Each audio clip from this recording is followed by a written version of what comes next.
Let's go ahead. Okay, I thought I'll spend 1 minute on what we do as a group in the AFR, because might be unfamiliar to you. Some details are in this Google site, one can check. We do mostly research related to gravity and fundamental physics. In that, we have a laser cooling laboratory, interferometry, studying some optics. We are also involved in the LIGO India and LIGO gravitational wave projects. Then I study foundations of quantum physics, some experiments related to that. As you know, we were the first group to create a Bose-Einstein condensate in India, but that was long time back. And of late, we have some new experiments and applications in relativity, which is related to GPS, navigation, spintronics, and so on. And then, as I said, we have this involvement in the LIGO India project to build a gravitational wave detector in India. So this is a short summary of our activity. But today I want to talk about only light, because that is appropriate for this forum. Now, thinking about light has led to many great physics revolutions of the 20th century. Of course, quantum theory, which started from the modest attempt to find a spectral relations for light from furnaces, black body radiation. And special relativity came from studying properties of light, wave particle duality and quantum mechanics, entire quantum electrodynamics, and so on. Now, spectroscopy of light from near and far revolutionized quantitative astrophysics and molecular sciences. You already had a talk from C.G. Vijayan on many of these aspects. Harnessing light from sources millions of light years away with great large telescopes ushered in another great revolution in modern cosmology. And the ability to look at light from few or even single molecules has revolutionized understanding of process of light. So this list is unending, and the leading light of physics is definitely light itself. Now, there are several aspects of fundamental physics, the basic structure and principles on which the entire edifice and details are built, that we probe using light or by studying light itself. And today I want to give you a flavor of some research where we have been able to find definite answers to certain long-standing puzzles by just studying light. Now, this fundamental question in physics you might be interested in answering: is this dish idli or idiyappam? Now, to answer this, of course, you should know what these dishes are. You should also be able to look at the system and come up with a logically and empirically reasonable answer. Now, it's very similar to the ancient question about the serpent and the rope confusion. But by studying such questions, you gain clarity and approach closer to what you think as the scientific truth is. Now, a similar question is a photon a wave or a particle? Another question, is light Galilean or Einsteinian? Galilean means its relative velocity is not a constant. Relative velocity like that of sound, c plus or minus v. If it is Einsteinian, then you would say the relative velocity it's an absolute constant in all inertial frames and so on. So these are questions about light which we have asked in the past, and we have given some answers. And I want to I want to have a look at these questions again. Light has properties so unfamiliar to our intuition and experience. And that is a basic reason why we come back to these questions again and again. Now, this issue of wave and a particle, wave-particle duality, which has been addressed very long time ago at the beginning of quantum mechanics, Einstein, de Broglie, Satyendranath Bose, and so on. Now, no medium is required for its propagation as far as we know. And that's how the invariant relative velocity of light becomes a part of fundamental physics. Now, there is a question which we have asked about our own solar planetary system even earlier. Is it geocentric or heliocentric? It was a very, very difficult question to answer, very painful for many, many individuals who tried to answer this question. And the geocentric system stood for thousands of years, not because the reason that the heliocentric system, which we take for granted today, is not difficult. It is not easy to prove. Even today, if somebody asks you, if a school child asks you, how do you prove that sun is at the center of the system and not the earth? That the earth is not, earth is going around and so on. How do you prove that? It's a very difficult thing to prove, even today. So these are very difficult questions. People have struggled to answer these questions. Now, light as a particle, there were good reasons why people thought light is a particle. Newton, for example, then even Einstein, S. N. Bose, which I will come to soon. See, if you take light and look at how it passes through a dense material like glass. As you know, Snell's law and all that, it comes to the normal, approaches the normal while it passes through. But you don't know what the velocity inside glass is by just looking at this phenomenon. And the argument was the following: if the light comes exactly perpendicular to the surface, of course it doesn't deflect. So its velocity in this direction, in the transverse direction, is not affected by getting into the dense material. What is affected is the velocity along the direction of propagation, along the direction of entering the material. That means to come closer to the normal, the velocity has to increase. That's the only way you can get it at a smaller angle. So if light is a particle, it should move faster in a dense material. And this is one thing which was used as an experimental criterion to decide whether light is a particle or wave. Right in the beginning by Fizeau, Foucault, and various people like that.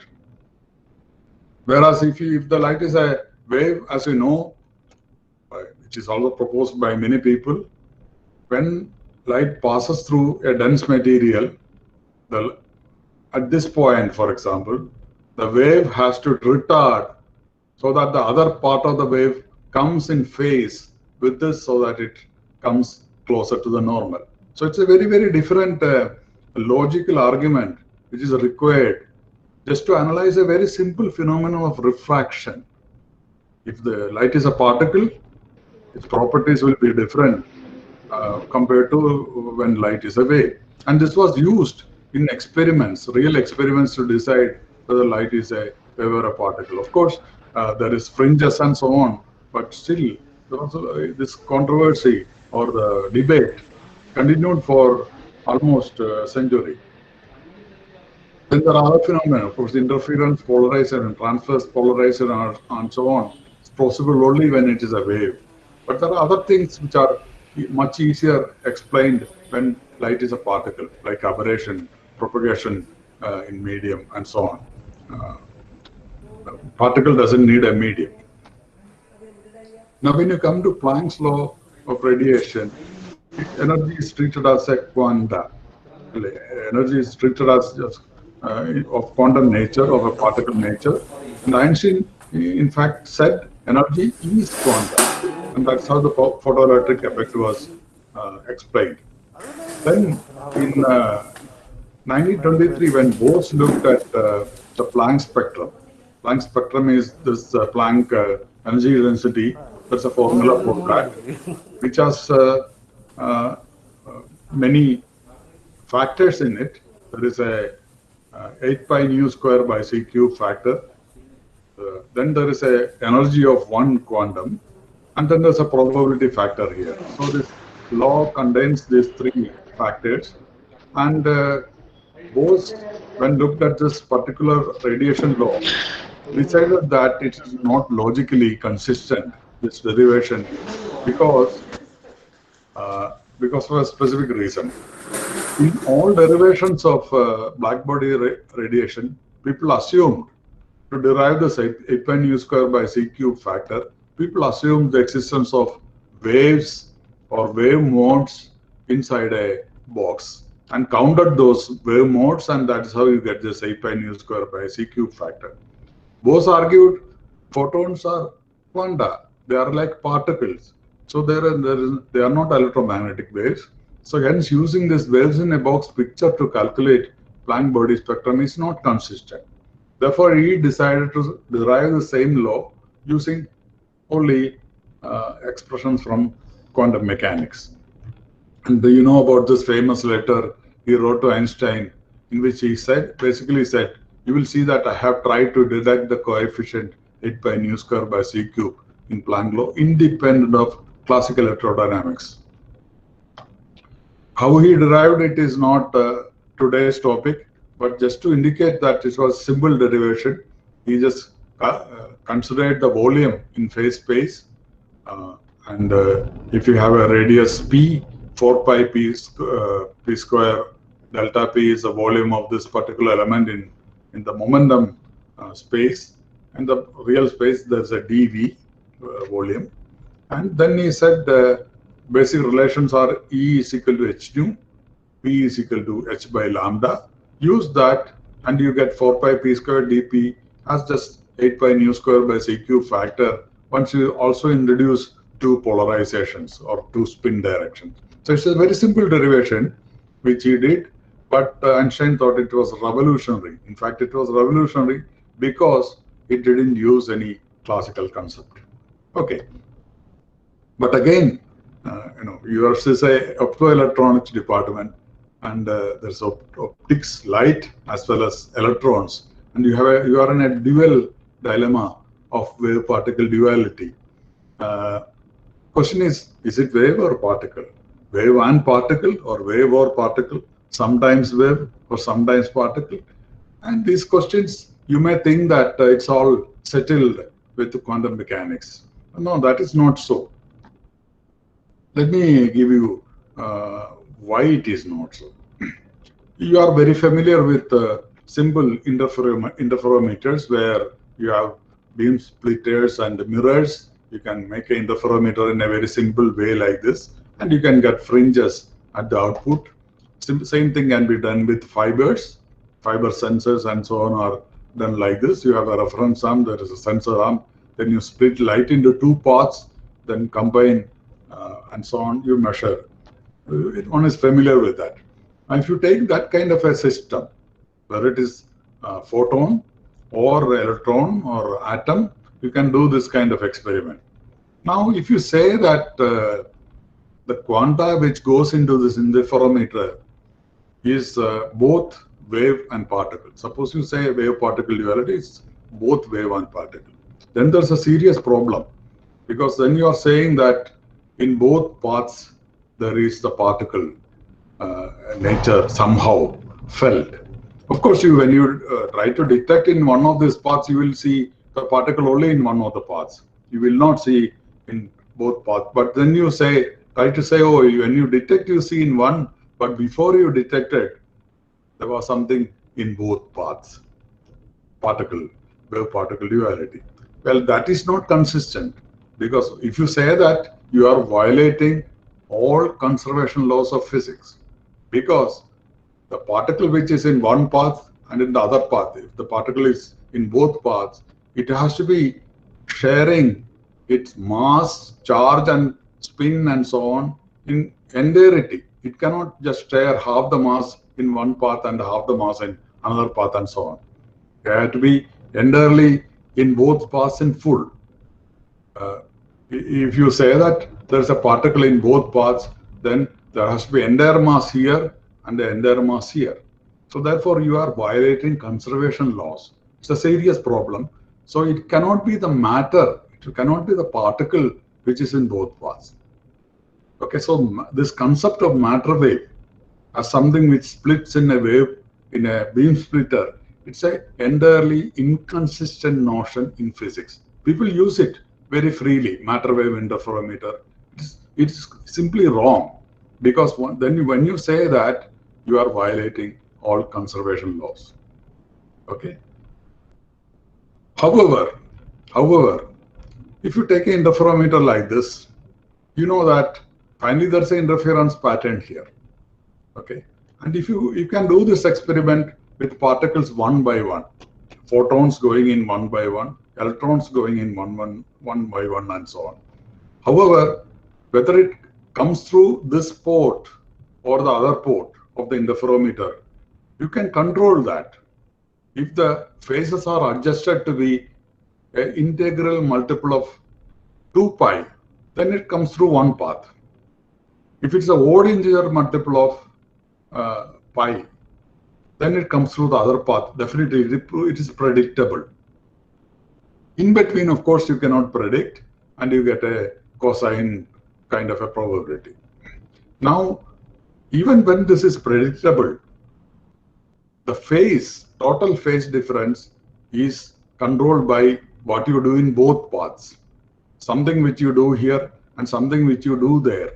It is a result of the total activity which decides whether the particle comes through this path or that path. Now you see, there has to be something in both paths. Unless that is there, you cannot do this. You know that it is not the particle. If it is a particle, you violate all conservation laws. But there is something else in both paths, only when you can get an interference pattern which depends on both the phases, which can be adjusted independently. So therefore, the proposal of a matter wave by de Broglie, that is not correct.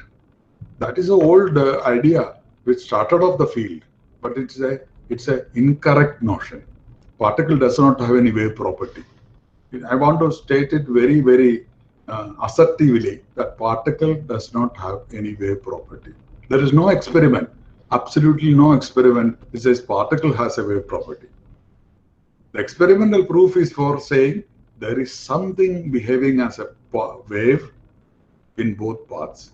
What is it? What is it in both paths? And that doesn't have an answer even today, after nearly a century of quantum mechanics. That's an open problem. That's a problem which creates all the foundational problems in quantum mechanics. If foundational problems of quantum mechanics remain unsolved, it is because we don't know what is that something in both paths. It is not the particle. Okay. Now, let's see what is a photon slightly more closely. I realized that when Professor Tyagarajan gave a talk, he talked about this expression. The idea is that when you have an oscillator, there's a mass on a spring or something like that, and if you do quantum mechanics of an oscillator, you know that the energy is quantized in equal units, and this is the expression for the energy. It's cross omega multiplied by n, plus there's a 0-point energy. Electromagnetic field is also an oscillator, and therefore you can, when you apply quantum mechanics, you get exactly the same result, which you interpret as n photons. That is okay. But what is that half h cross omega? Because n photons, and if there is no n photon, what is it? In the case of a mass and spring, that you don't face that conceptual question. When the when there is some energy in the mass, energy in the system, it oscillates, and you have the energy quantized in units of h cross omega. And when there is no oscillation, there is no quanta, but there is a 0-point energy, because the mass and spring doesn't disappear when its oscillations disappear. Whereas electromagnetic field, when there are no photons at all, n is equal to 0, what is it? Where is electromagnetic field? So what is this half h cross omega 1 is talking about? It's a very difficult conceptual problem to answer, but it has been answered, and that's how one does all physics today. We say there are vacuum modes of electromagnetic field. The 0-point energy is the 0-point energy of those vacuum modes, even when there is no light, in absolute darkness, with no photons at all, no light at all, there is electromagnetic field with each mode of energy h cross omega by 2. However, you immediately know there are infinite number of modes, any frequency. Therefore, an infinite energy, which immediately generates a very immediate conceptual problem, right? There is some infinite energy floating around you, all over the room, all in the universe, everywhere, but you can't see it. And the wave mode rejected by Bose, it is reinstated in physics by doing this quantum electrodynamics and so on. And this is a situation now. But this situation is reinforced by certain other arguments. For example, what is called the Casimir effect. You might be very familiar, but let me just state what it is. We don't have to go into details. Suppose you have two metal plates which are close by, just two aluminum plates, for example, with a separation of 10 microns, 1 micron or something. If you keep these plates close to each other, they are neutral plates, just metal plates. They are not electrically charged or anything. Forget the gravity also.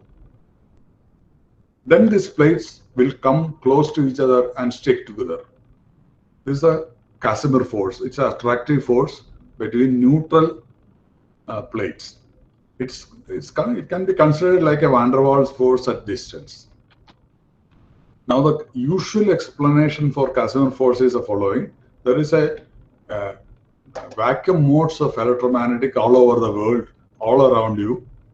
But when you put a plate at some distance, two plates, one plate here and one plate there, inside you can only have standing modes, standing waves of these modes.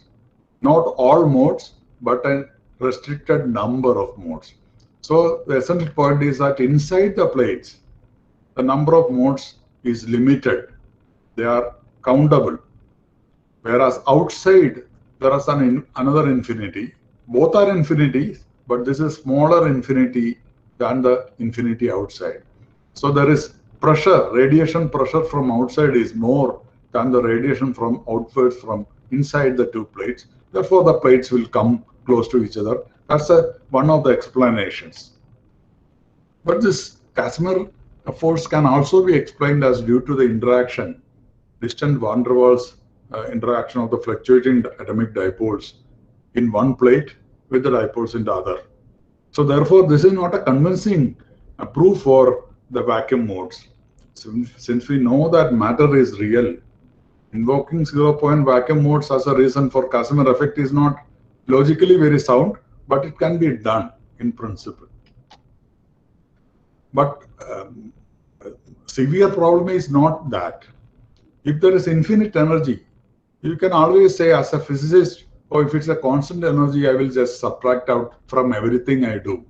But except one thing, you cannot avoid cosmology. Cosmology, you know, the expansion rate of the universe depends on the energy density of matter and energy in this particular universe. So if there is a lot of energy density coming from 0-point mode, that will affect the expansion of the universe. And infinite energy means zero expansion, zero collapse time. So therefore, there's a very severe conflict between optics, quantum optics, and cosmology. Today in physics, it is known for almost 100 years. There's a conflict, real conflict, physical conflict between simple optics, quantum optics, and cosmology. Only one of them can be right at the foundation. Either cosmology is all wrongly understood or quantum optics foundations are incorrect, especially this vacuum modes and so on. So I thought I want to point out one simple experimental situation. See, forget all this Casimir effect and so on. There's a very, very simple proof in quantum optics that seems convincing, which cannot be surpassed by arguments of theory. Let me say what it is. It says, it seems to suggest that this vacuum modes of electromagnetic field in the absence of real light has some reality. And the crucial element in this argument is a simple device called beam splitter, which we use in your laboratories to make interferometers and beam splitting in for various optics experiments. As you know, the beam splitter is just a piece of glass which is coated. When light goes in, it splits into two parts. It can be made with a prism, two prisms stuck together as well. Of course, you can use a beam splitter as a beam combiner by having additional input here in the fourth input. So you have A, B as an input and C and D as output, as I shown here. Now, let's look at simple relations. You know that light, the energy is conserved. What you put in, what comes out of a beam splitter has to be equal to what you put in. So C square plus D square, the intensities, has to be equal to A square plus B square, the input intensities. Now, the C is a linear superposition of A and B with the root 2 coefficients because it's a wave. So C is 1 by root 2A plus 1 by root 2B. That's very simple. But now what is very interesting is D is not A plus B. It is A minus B. Root 2A minus root 2B. There's a phase factor which you have to put in here. Why? In the simple situation, for example, the C square, the intensity here is C square, which is half A square plus half B square plus AB. But the intensity at this spot will be D square, which is also A square plus B square. If it is plus here, both will be plus AB. But then the total intensity will not match the input intensity. It will violate the conservation law, right? So it has to be minus. There are other ways to argue this. And so this phase factor in the beam splitter is a very, very interesting. This phase factor makes this beam splitter a most interesting optical element, though it's just a piece of glass coated with something, just some metal or a thin film. And this is the basis of what is the most fruitful kind of measurement in quantum optics called the homodyne measurement. Some of you may have done it in the laboratory, or if you have not done, you should go and do it the first on your first chance to get onto such a measurement. It needs two detectors, beam splitters, one laser, and some electronics for subtracting two signals. So it is a very simple electronics which is required.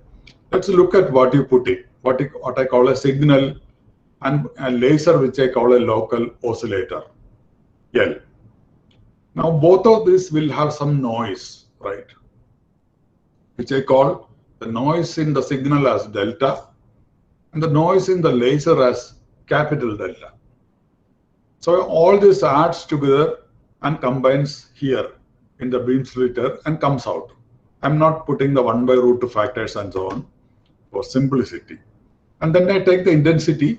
So I will have a square, a delta square, L square, a capital delta square, and the cross terms. I'm not taking the square of the small noise terms here. First I have listed here. It's an approximate expression, ignoring the second order small quantities. You see, there is a signal square, intensity of the signal, intensity of the laser. Then there are these cross terms with noise and signal and so on. But because of this phase factor of -1, the other port, in the other detector, the intensity is slightly different. It has certain positive terms and certain negative terms.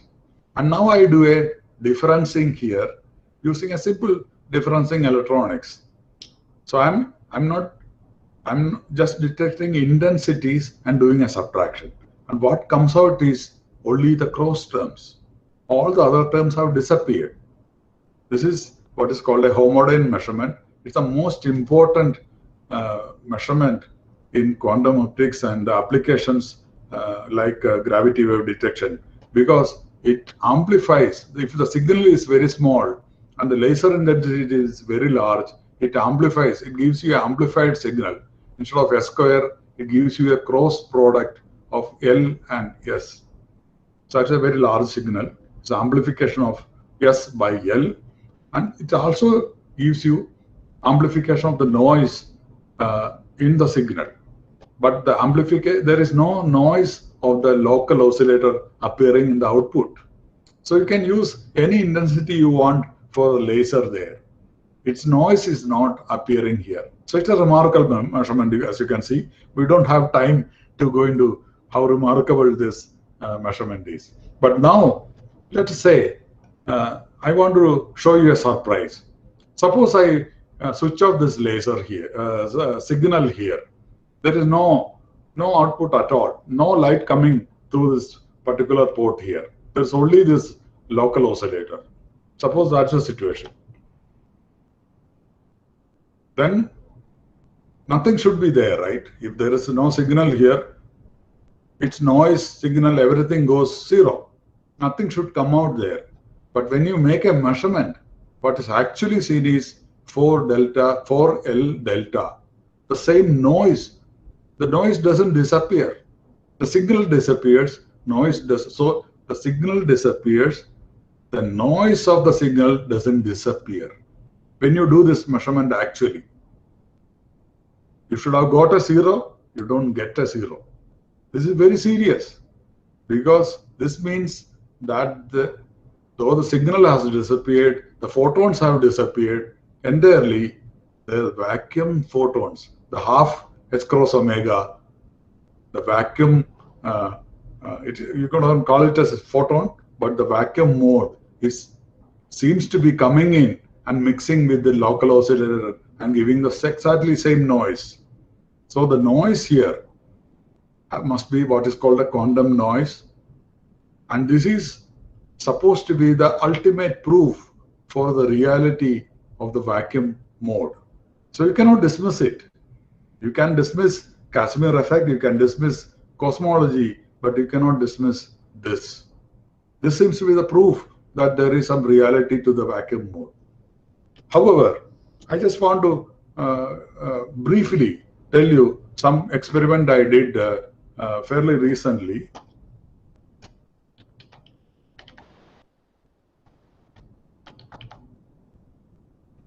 This is the situation we are talking. There is something coming, there is nothing coming in the other port, and still you get some noise here. There's a beam splitter, and the whole thing works because of the minus sign coming from the phase factor, minus phase factor coming from the beam splitter. But the same experiment, this is like splitting a laser into two. The amplitude is split here, right? But I can do one thing different for splitting a laser. I can split the wave front. I don't have to split the amplitude. Instead of using a beam splitter, I can use just the two lenses and split the entire wavefront into equal halves and send it to two detectors and take a difference. I can do that. Now there is no minus factor in one of the beams. It's only because I use a beam splitter here, I have a minus factor and cancelling out those only those events, only those expressions. Let me go back there and show you what got cancelled out. All this, only these terms with the negative sign here survived after the differencing circuit. But if both are plus everywhere, entire thing should vanish, right? When I take a difference like this, nothing should survive at all. If the vacuum mode story is true, if the vacuum mode is coming through here, giving you all this noise, that should not happen here, because there is vacuum mode can come through in both these ports, but equally, and they will cancel out.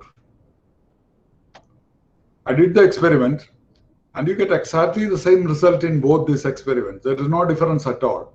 I don't want to go into the details of the experiment. It is done exactly like this.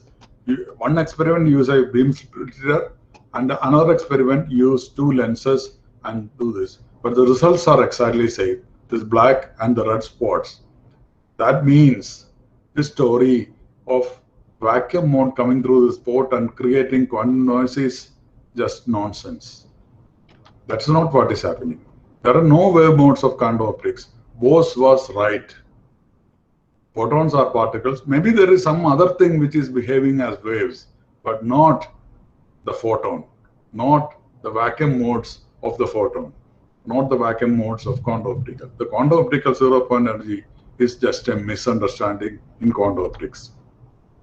So, is it idli or idiyappam? You can ask again. It is not easy to answer. Of course, one says the proof of the pudding is in the eating. That we can do at the end of the talk. Let's go ahead with the questions. I want to take up this second question here. Is light Galilean or Einsteinian? And you will now get very upset with me, probably some of you. Oh, don't we know the answer for that very clearly for a century or even more? Let's see.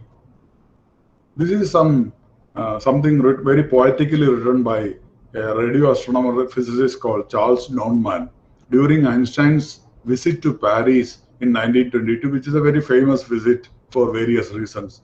I don't know. We are not talking about that, but let's read this. He says, however, he says Einstein's theory is very consistent. Then he says, however, there is still something infinitely troubling in the Einsteinian system. This system is admirably coherent, but it rests on a particular conception of the propagation of light. How are we to imagine that the propagation of a ray of light could be identical for an observer who flies away from it and for an observer who rushes forward to meet it?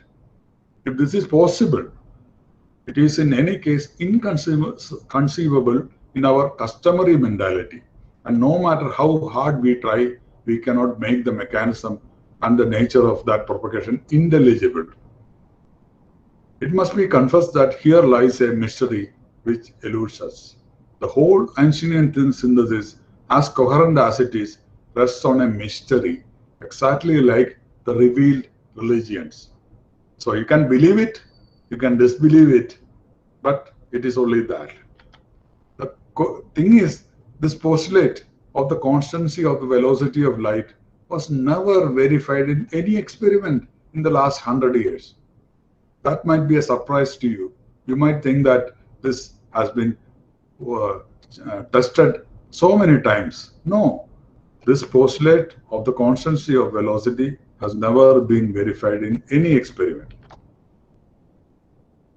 Before I say something about it, let me quickly say, we know what it is. GPS is in everybody's life so much these days that I don't have to think. Now, you know how the GPS system works. There are many satellites from which you get timing signals and you can triangulate your position.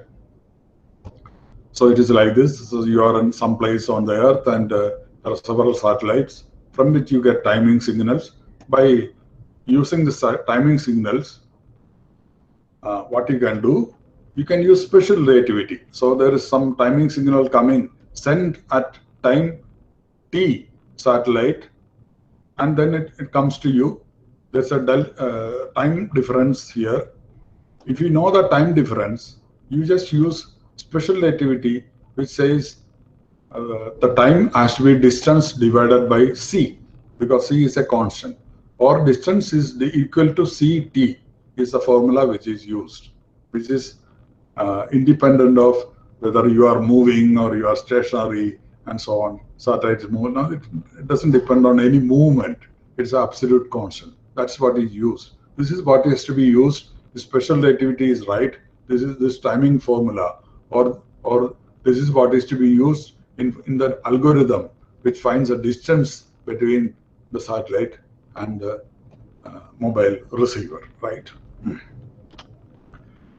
So this is what I just said. According to the special theory of relativity, since the speed of light is an invariant constant, propagation delay from satellite to the distance is d by c.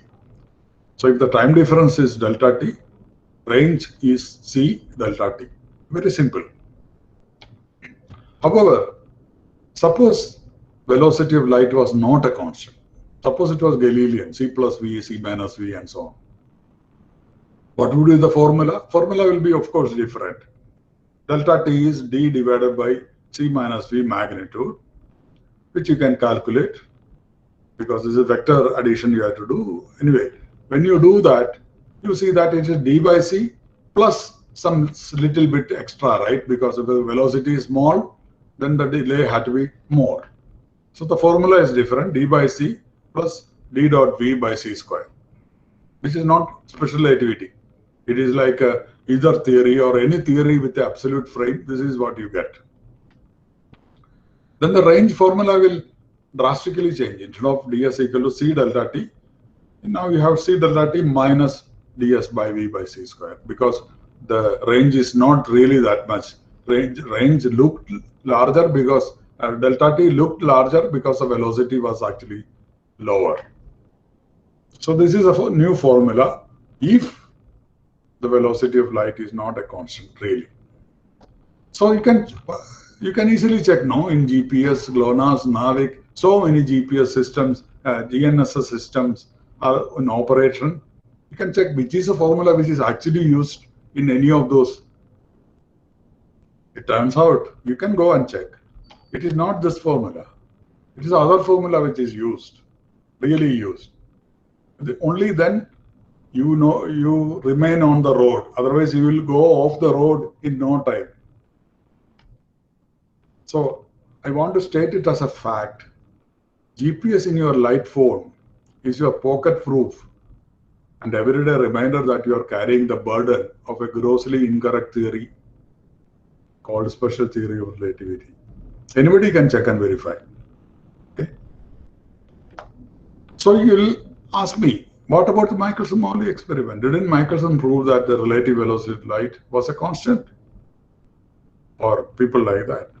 Of course, if Michelson proved this fact, then Michelson should have known this. Michelson should at least know. At least Michelson should know, right? But Michelson, in 1925, Michelson-Morley experiment was in 1887. In April 1925, Michelson wrote a paper in Astrophysics Letters, the effect of the Earth's rotation on the velocity of light. The first paper says, theory of the effect of the rotation of the Earth on the velocity of light are derived on the hypothesis of a fixed ether. He's doing it in 1925. Obviously, Michelson didn't know that he had proved velocity of light was a constant. Otherwise, he wouldn't write such a paper in 1925. You can either do it by sending light around the Earth or in a smaller circle locally. But we don't worry how exactly it is done. I want to show you what he published. It's a very famous experiment. It's called the Michelson-Gale experiment, in which he says he built a very large interferometer, 1 mile size evacuated interferometer in 1925. You see how heroic kind of experiment he did. Then he says he found the beam traversing the rectangle in a counterclockwise direction was retarded. The velocity of light in one arm was retarded. It was not c. The observed displacement of fringes was found to be some value, agreeing with the computed value, which was in the previous paper. You see. So Michelson did not prove the velocity of light a constant. He, in fact, proved that in rotation, at least, the velocity of light can be affected. So, see, the point is the Michelson-Morley experiment was a two-way experiment. That is, light goes and comes back as the interferometer is moving. So, if you are watching from a frame outside, you'll see the interferometer moving, light going and coming back. One way it travels large distance, and other way it has to travel a shorter distance. It's a two-way experiment. You can also draw the same diagram or animation in the rest frame of the interferometer, sitting with the interferometer. Then one way light goes slower and the other way light goes faster. One way is slower and the other way is faster, C plus V and C minus V. And this is a delay you should get, but then there is length contraction and time dilation effects, like 1 minus V square by C square, square root, each one of them, length contraction, time dilation. That will cancel out this particular factor here. Therefore, final duration is 2L by C. Even though the velocity of light is C minus V and C plus V, length contraction, time dilation cancels that effect. And in Einstein's relativity, of course, velocity is same in both ways, right? In the rest frame or whatever frame you take, it's the same thing. It's 2L by C. So in both in a Galilean experiment, Galilean theory, as well as in special relativity, you get exactly the same result for a two-way experiment. Two-way experiments cannot test. That's the interesting thing. Two-way experiments cannot test the difference between special relativity and either theory. Okay, both are correct. So all the statement to the contrary in textbooks and in papers by experts that Michelson-Morley experiment is a proof for the constancy of the velocity of light are just incorrect. As this elementary proof which I just showed you just shows you very transparently. You don't have to believe anything. You can do it, verify it yourself. So the only way is to do a one-way experiment. You cannot do a two-way experiment and hope to resolve this very important question. But how does one do a one-way experiment? Michelson did it in a rotating frame, but that people don't take seriously. The problem is measuring one-way speed has a problem. For measuring one-way speed, you have to send light from one end to the other end, like this. Now, how do you synchronize these two clocks? One clock is here and one clock is far away. You cannot synchronize. Unless you synchronize the clock, you cannot measure the time delay. How much time light took to travel a distance d. Only when you measure the time delay, you can measure the relative velocity. But you cannot, if you are here, the other clock is far away. You cannot synchronize, because for synchronizing, you have to use the same light which you are trying to study. So the entire arguments become circular. So there is a difficulty. You cannot synchronize this clock. Though you can do the experiment, you cannot do the synchronization. I solved this problem of clock synchronization. Therefore, I could do an experiment. So I want to state this and finish the talk. See, this is a task. You want to measure velocity of light in a moving frame using two clocks or two clocks at a distance. Now, you see the following. You have two experiments. One experiment, light goes straight. Another experiment, light goes in a track which is bent, maybe an optical fiber or something, whatever it is, or optical fiber. So there are two pulses like this. Now you can see the distance between this clock and the pulse is the same, exactly same in both. Just because it took a bend here, it doesn't change the distance traveled by the pulse relative to the clock. It's the same distance which it traveled this way as well as in the straight path. Then you can do the following, both are, let's say, L. Then you can do the following. Two pulses start the same way. One goes straight, but one goes in a path which looks like a stadium. Distance travel is exactly the same. Distance travel, it doesn't change at all. But now, when it comes back to the same clock, you don't need two clocks, you need only one clock. The synchronization problem is solved. And you are traveling, the reference frame is traveling in a straight line inertially. There is no rotation. So now you see both problems are solved. It's a relative velocity of light related to an inertial frame, and the problem of synchronization of two clocks doesn't exist. You can use one clock or one detector. To check that this idea is correct, instead of doing it on a path like this, you do it on a path like this is what is done. I did some experiments. And when you do this kind of an experiment, if the velocity is c plus v and c minus v, then finally you get some velocity dependence. If the velocity of the reference detector is here, and this is the time delay you are measuring, then you will get a straight line, which is given by this v1 plus v by c factor. V by c is what is the slope.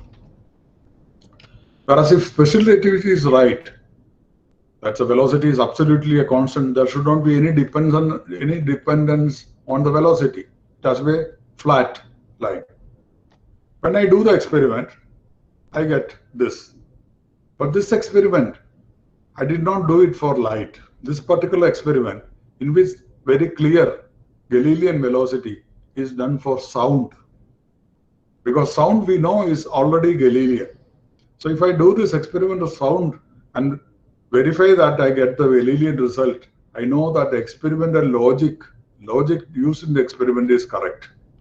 So I created an experiment in which I create sound pulses, I send it around in a path which is like a stadium, get it back on a microphone in the detector, near the detector, which is moving together with the source, and so on. Details are not very important. What I did is exactly what I showed in the animation, and I got the Galilean result back.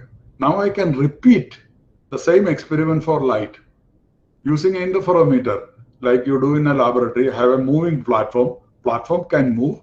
There's a particular path which I create like a stadium.